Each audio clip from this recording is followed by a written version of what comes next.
দিনভর খবরের দিকে চোখ রেখেছিলাম এবং যথারীতি পশ্চিমবাংলায় যা ঘটছে সেটা নিয়েই চোখের সামনে সমস্ত খবরগুলো আসছে এবং তার থেকে যা বুঝলাম আজকের খবরের নির্যাস ভালো কিছু তো দেখার মতন নেই, কোনো ভালো খবর নেই যেটা মানে পশ্চিমবাংলাবাসীর জন্য যেটা একটা সদর্থক একটা কি বলবো কিছু বার্তা বয়ে আনতে পারে। আজকাল যেটা হচ্ছে সেটা তো ভালো কোনো কিছু হচ্ছে না, কারোর জন্যই কোনো ভালো জিনিস আমরা ঘটতে দেখছি না।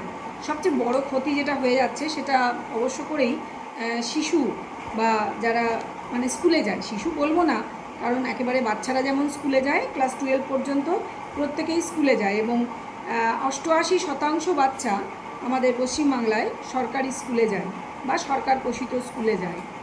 কথাটা হচ্ছে সেখানে বহু স্কুলে, বেশিরভাগ স্কুলেই বহু শিক্ষক এবং অশিক্ষক কর্মীর চাকরি যেহেতু চলে গিয়েছে, সেহেতু যেমন শিক্ষক সমাজে বিশাল আলোড়ন গণ্ডগোল শুরু হয়ে গিয়েছে, তাদের রুটি রুজিতে হাত পড়েছে সরাসরিভাবে, তারা পাগলের মতন হয়ে গিয়েছেন। আমরা দেখতে পাচ্ছি তারা এখন বৃষ্টি পড়ছে, তারা দিন নেই রাত নেই, রোদে জলে ঝড়ে বৃষ্টিতে তারা বসে আছেন এসএসসি ভবনের সামনে। সেখানেও আবার নোটিশ জারি করে নির্দেশিকা জারি করা রয়েছে যে সেখানে মাইক বাজানো যাবে না, তাদের ত্রিপল পর্যন্ত টাঙাতে দেওয়া হচ্ছে না, যে বৃষ্টি হোক রোদ হোক তার মধ্যেই তাদের রাস্তার ধারে ফুটপাতে বসে থাকতে হচ্ছে। শিক্ষা আজকে প্রকৃত অর্থে রাস্তায়, এটা ঘটনা। তো পাশে এগিয়ে এসেছেন অনেক মানুষ, সমাজের বিভিন্ন শ্রেণীর মানুষ, সাধারণ মানুষ যেমন আছেন, অন্যান্য শিক্ষকরা কিছু অল্প সংখ্যায় হলেও পাশে এসে দাঁড়িয়েছেন এবং আমরা দেখেছি জুনিয়র ডক্টরস অ্যাসোসিয়েশন তারা পাশে দাঁড়িয়েছেন এবং বিভিন্ন যে কি বলবো রাজনৈতিক সংগঠনগুলি, রাজনৈতিক দলগুলি থেকে যে ব্যক্তিরা, তারা তাদের মধ্যে প্রাক্তন এমপি আছেন, বর্তমান এমপি আছেন, বিভিন্ন লয়াররা রয়েছেন, এরকম রয়েছেন ব্যক্তিরা রয়েছেন তাদের পাশে। মানে সামনে থেকে পিছনে থেকে বিভিন্নভাবে কিন্তু সাহায্যটা করা হচ্ছে, করার চেষ্টা করা হচ্ছে। কিন্তু তারা তো শিক্ষক, তারা কেন সাহায্য নেবেন? তারা কারো সাহায্য নিতে চান না, তাদের শুধু একটা মাত্র দাবি। গত কয়েকদিন ধরে তারা শুধু একটা দাবি জানিয়ে চলেছেন। যখন থেকে তারা বুঝতে পেরেছেন এই নেতাজি ইন্ডোরের মিটিংটা হয়ে যাওয়ার পরে যে তাদের ওখান থেকে পাওনা কিছু ছিল না, তাদের ভালোর জন্য কিছু কেউ চিন্তা করেনি, নানান জিনিস পিছনে চলছে। যেমন তাদের সামনে বলা হচ্ছে নেতাজি ইন্ডোরে একরকম, পিছনে দিয়ে যেটা অ্যাপিল করা হচ্ছে সুপ্রিম কোর্টের কাছে সেটাই অন্যই কথা বলা হচ্ছে। সেখানে তাদেরকে টেম্পোরারিলি নিয়োগ দিয়ে নিজেদের যতক্ষণ প্রয়োজন ততক্ষণ রাখার কথা বলা হচ্ছে এবং তারা কোনো টাকা পয়সা দাবি করতে পারবেন না বলে লিখিত দেওয়া হচ্ছে। অথচ এখন তাদের দেখা যাচ্ছে, আজকে যা দেখলাম নিউজ পেপারে বা ইলেকট্রনিক মিডিয়াতে, যে এই শিক্ষকদের এই যে 10 তারিখের মধ্যে পোর্টালে মাইনে বোধহয় স্যালারি আপডেট করতে হয়, তো সেটা তাদেরও নাম রয়েছে, যাদের চাকরি চলে গিয়েছে তাদের প্রত্যেকের নাম রয়েছে, মানে স্যালারি ক্রেডিট হচ্ছে অ্যাকাউন্টে। তো এটা কেন? এটা কি ঘুষ? কারণ তাদের স্যালারি ক্রেডিট হওয়ার কথা নয় এবং তারা এভাবে চানও না। তারা কিন্তু যেভাবে চাকরিটা করছিলেন আইনগতভাবে তারা চাকরিটা করতে চান, ব্যাকডোর দিয়ে তারা টাকা পয়সা পেতে চান না। তারা মিথ্যে বুঝিয়ে, আইন আদালতকে কাঁচকলা দেখিয়ে, বুড়ো আঙুল দেখিয়ে, মিথ্যে বুঝিয়ে কাজ করে টাকা নিতে চান না। সেজন্য তাদের কাজ করার আহ্বান জানানো হলেও, তাদের স্বেচ্ছাশ্রম দেওয়ার কথা বা আবেদন জানানো হলেও তারা কিন্তু সেদিকে, যারা সত্যিকারের যোগ্য শিক্ষক তারা সে পথ কিন্তু মারাননি। কারা গেছেন শোনা যাচ্ছে, কেউ কেউ স্কুলে যাচ্ছেন, তারা হাজিরা খাতায় নাকি সইও করছেন, কোনো কোনো চ্যানেলে দেখছিলাম। তারা কি তাহলে অযোগ্য শিক্ষক? কিছু তো আছেন আবার দেখলাম যে একেবারে ঘোষিত অযোগ্য, মানে তার ওএমআর শিট প্রকাশ হয়ে গিয়েছে, তিনি আবার এই যে একটি চ্যানেল আছে না, যে একটা নাম করা চ্যানেল ছেড়ে এক ভদ্রমহিলা এই চ্যানেলটিতে যোগদান করেছেন খুব রিসেন্টলি আর কি, এবং তিনি আবার খুব কাঁদো কাঁদো স্বরে মাখো মাখো স্বরে সাক্ষাৎকার নিয়েছেন সেই সোকল্ড অযোগ্য, যে একেবারেই অযোগ্য, যে ওএমআর শিটে 8টা উত্তর লিখেছে। তা 8টা উত্তর দিয়ে তো চাকরি পাওয়া যায় না, তো তিনি সেজন্য অযোগ্যদের লিস্টে রয়েছেন, একেবারেই টেন্টেড। তো সেই টেন্টেড বলছেন বাচ্চাকে কি বলবো, মা তুমি কেন স্কুলে যাচ্ছ না, কেন সত্যিটা বলবেন? তো সেটা আবার খুব মাখো মাখো মুখ করে, কাঁদো কাঁদো মুখ করে শুনছেন সেই সঞ্চালিকা, যার আবার বেশ বদনাম হয়েছে ইদানিং, হ্যাঁ, বিভিন্ন কিছু চাটার জন্য। কী চাটার জন্য সবাই বুঝতে পারছেন, তিনি সেই ছোট চুলের সেই সঞ্চালিকা, হ্যাঁ তার কথাই বলছি। তো কথা হচ্ছে এইরকম নানান কথা সারাদিন ধরে দেখতে পাচ্ছি, এর সঙ্গে আরও অনেক কিছুই দেখতে পাচ্ছি, সেগুলো নিয়েও বলার ইচ্ছা রয়েছে। তার আগে বলে নিই, welcome back to my channel world of Dola. সকল দর্শক বন্ধুকে স্বাগত জানাই। আশা করি সকলে ভালো আছেন বা ভালো থাকার চেষ্টা করছেন।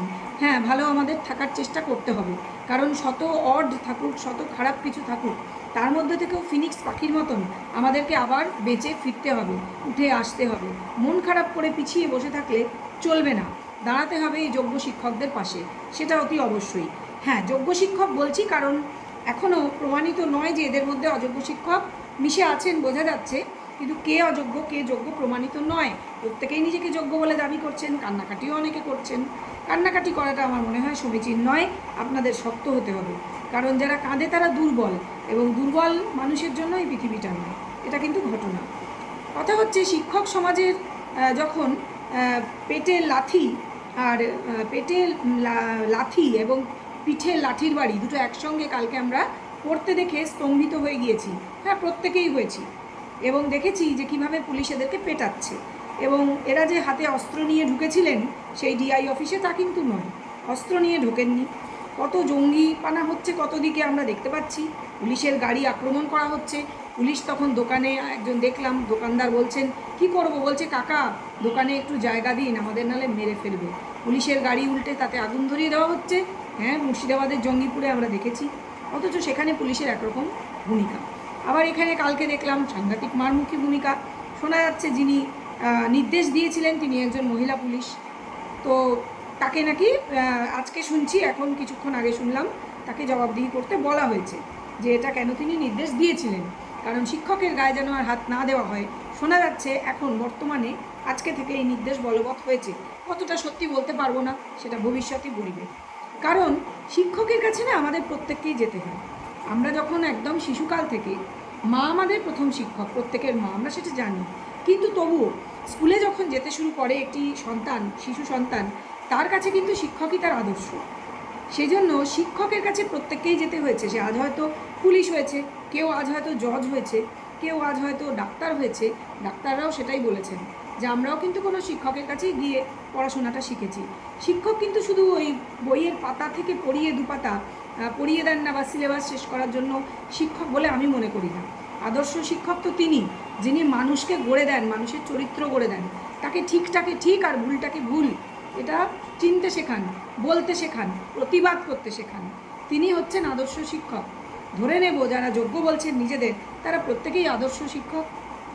সেক্ষেত্রে তাদের দাবি মাত্র একটা মাত্র দাবি, যেটা এখনও পর্যন্ত সরকারকে মেনে নিতে দেখা যায়নি। তবে হ্যাঁ, আজকে দেখলাম, কালকে পর্যন্তও কিন্তু এড়িয়ে যাওয়া হচ্ছিল, আজকে হঠাৎ দেখলাম শিক্ষামন্ত্রীর একটু ভোল বদল হয়েছে। তিনি দেখলাম একটা চ্যানেলে সাক্ষাৎকার দিচ্ছেন, এটি মেন স্ট্রিম চ্যানেলে, এবং বলছেন যে হ্যাঁ আমরা প্রকাশ করে দেবো ওই মার্কশিট, কোনো ব্যাপার না। কার একটা পারমিশনের কথা বললেন, বোধহয় এসএসসি পারমিশন দিলেই হয়ে যাবে, প্রকাশ হয়ে যাবে। ঠিক বুঝলাম না যে কালকে অবধি এই ব্যাপারটা এড়িয়ে যাওয়া হচ্ছিল, আজকে এমন কি ঘটনা ঘটলো যে তিনি একদম রাজি হয়ে গেলেন।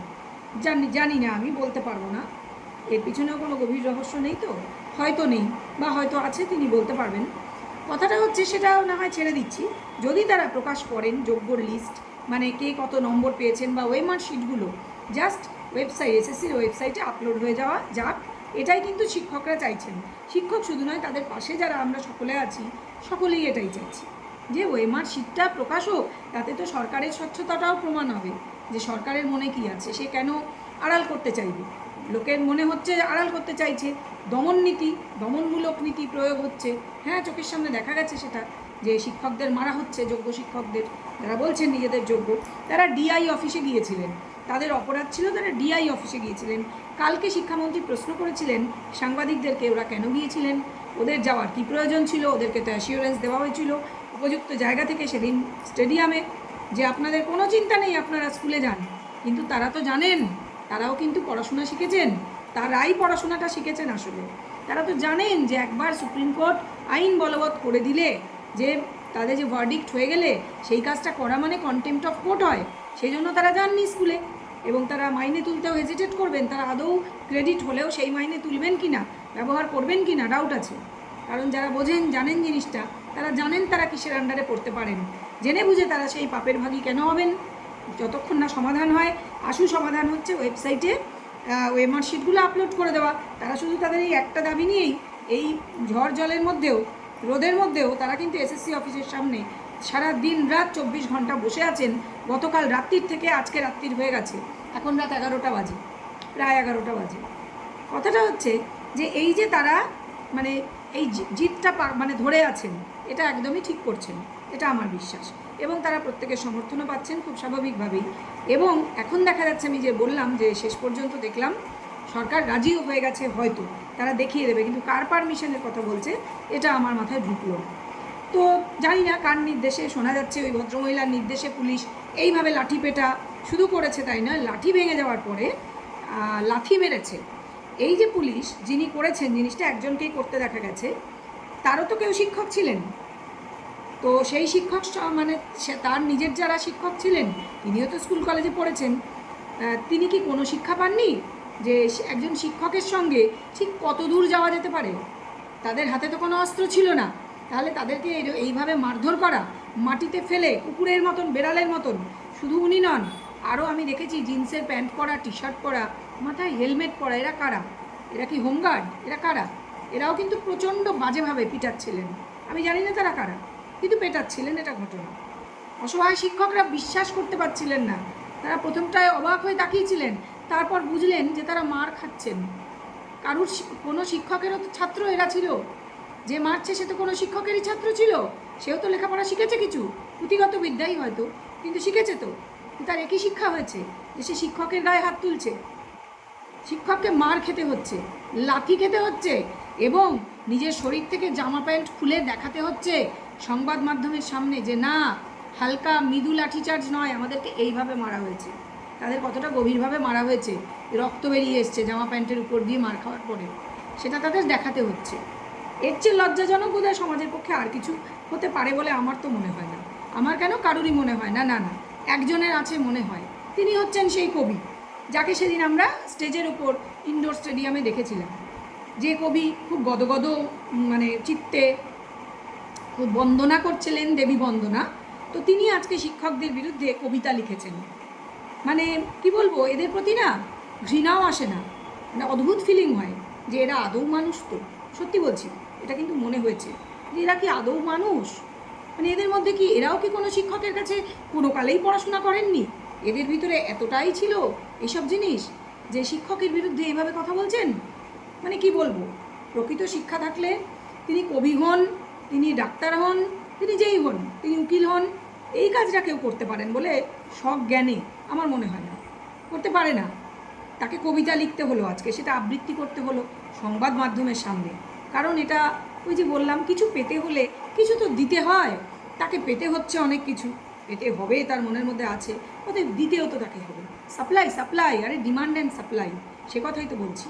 তো কথা হচ্ছে এইরকম আছেন, বেশ গুটিকতক আছেন এরকম, যে ওই চ্যানেলগুলো কিছু আছে, সেখানেও এরকম চাটতে বসে যায় কিছু লোকজন আছে, বিকট চিৎকার করে আছে, এরকম দেখা যাচ্ছে প্রত্যেক দিনই।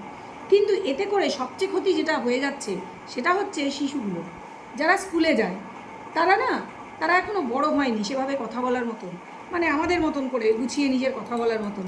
কিন্তু তাদের এইটুকুন বোধবোধয় হয়েছে যে তাদের সঙ্গে বিশাল অন্যায় হচ্ছে, যে তাদের যারা শিক্ষক তাদের হঠাৎ করে একদিন তাদের সরে যেতে হলো, সেটা যে কারণেই হোক, আইনগত বাধার জন্য হোক, যে জন্য সরে যেতে হয়েছে, এবং ক্ষতি হচ্ছে কিন্তু বাচ্চাগুলির, তাদের মানসিক জগতে বিশাল ক্ষতি হচ্ছে, মানে কয়েকটা জেনারেশনের ক্ষতি হয়ে যাচ্ছে। শুধু চাকরি চলে গিয়েছে বলে শিক্ষকদের সংসার চলবে না, তাদের ইএমআই দিতে পারবেন না, বাচ্চার বেবি ফুড কোথা থেকে কিনবেন সেটা তো আছে, সেটা তো বাস্তব সত্য। এছাড়াও যারা আজকে স্কুলে গিয়ে বসে আছে, ক্লাস হচ্ছে না, তাদের ছুটি বাড়িয়ে দিতে হচ্ছে ডিপার্টমেন্ট থেকেই, তাদের ছুটি বাড়িয়ে দিতে হচ্ছে, গরমের ছুটি বড় করে দিতে হচ্ছে, অনেকটা লম্বা করে দিতে হচ্ছে। তারা যেই ক্লাসগুলো হবে না, তাদের হচ্ছে না, এই ক্ষতিপূরণ হবে না। ওই যে পুষিয়ে দেবো শুনেছিলাম, কিন্তু এই ক্ষতিটা পোষানো যাবে না। আমি একজন নিজে শিক্ষক, তো আমি জানি যে ক্ষতি এমন কিছু হয়, এমন এমন ক্ষতি আছে যেগুলো পূরণ করা সম্ভব নয়। এদের মানসিক জগতের ক্ষতিটাও কিন্তু কম নয়। এরা যাচ্ছে স্কুলে, এখন গল্প গাছা করছে, চলে আসছে, এটাই হচ্ছে। এরা কিছু শিখতে যাচ্ছে না, শিক্ষা হচ্ছে না। স্কুলে পরীক্ষাও চলছিল, আমি জানি না কীভাবে পরীক্ষাগুলো ম্যানেজ হচ্ছে, কারণ এত কম শিক্ষাকর্মী এবং শিক্ষক দিয়ে সব স্কুলের পক্ষে সব কিছু ম্যানেজ করা পসিবল হচ্ছে না, ওই কোনো মতে তারা করছেন। তো এই প্রসঙ্গে বলি যে এই যে মানে বিভিন্ন রকমের রূপ দেখলাম আমরা প্রশাসকের, দেখলাম যে এক জায়গায় তারা লুকোচ্ছেন নিজেরা, ওই আগেও দেখেছিলাম সেই গত বছর 14ই আগস্ট না হয়েছিল, যে আরজি করে প্রচণ্ড হঠাৎ করে সেই রাতেই ছিল প্রথম রাত দখল, তাই না? মহিলাদের রাত দখল ছিল, সেই প্রথম অভয়ার জন্য রাত জেগেছিলাম আমরা।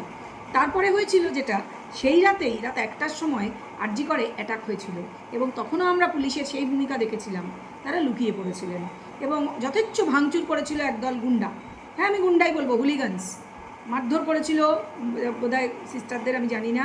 প্রচণ্ড ভয় দেখিয়েছিল, অনেক নোংরা কথা বলেছিল, এবং তারা কি যেন খুঁজছিল, তারা ভাঙচুর করছিল, প্রমাণ লোপাট, হয়তো তাই হয়েছিল নিশ্চয়ই। তারা ট্রমা কেয়ারে বোধহয় চলে গিয়েছিল তত পর্যন্ত, সেটাই শোনা গিয়েছিল। যাই হোক, সেটা এখন অতীত, কিন্তু এই ঘটনাটা সত্যি। তখনও আমরা তাদের লুকোতে দেখেছিলাম, মুর্শিদাবাদেও সেদিন লুকোতে দেখলাম, অথচ কালকে তাদের হঠাৎই অন্যরকম দেখলাম রূপ। কেন? বিভিন্ন রকম ক্ষেত্রে বিভিন্ন রকম রূপ কেন এরা দেখাচ্ছেন?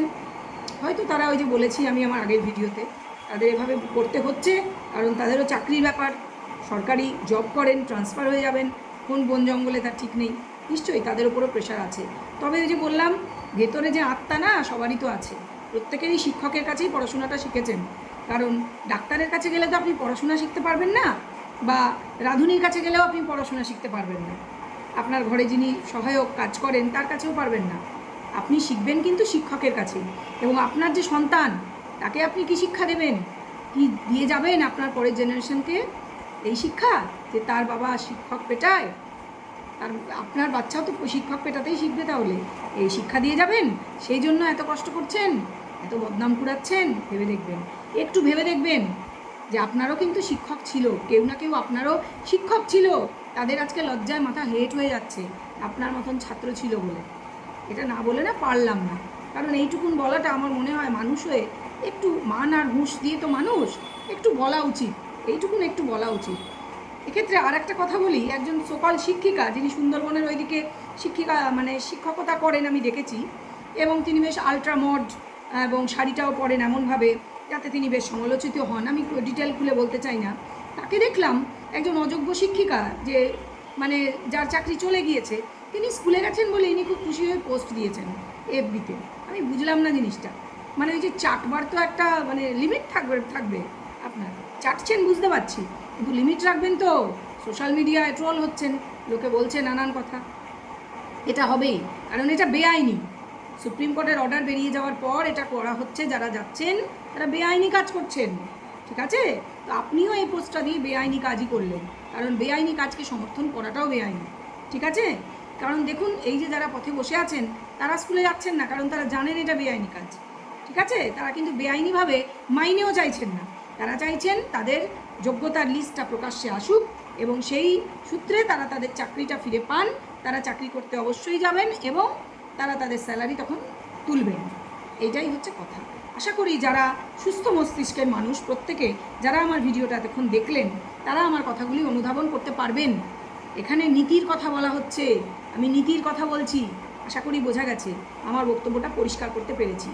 তো যারা বুঝেছেন তারাও কমেন্ট করবেন, যারা বোঝেননি তারাও একবার দেখবেন ভিডিওটা, আর ভিডিওটা বেশি করে শেয়ার করবেন, কারণ এই কথাগুলো মানুষের কাছে পৌঁছানোটা আমার মনে হয় খুব বেশি করে প্রয়োজন।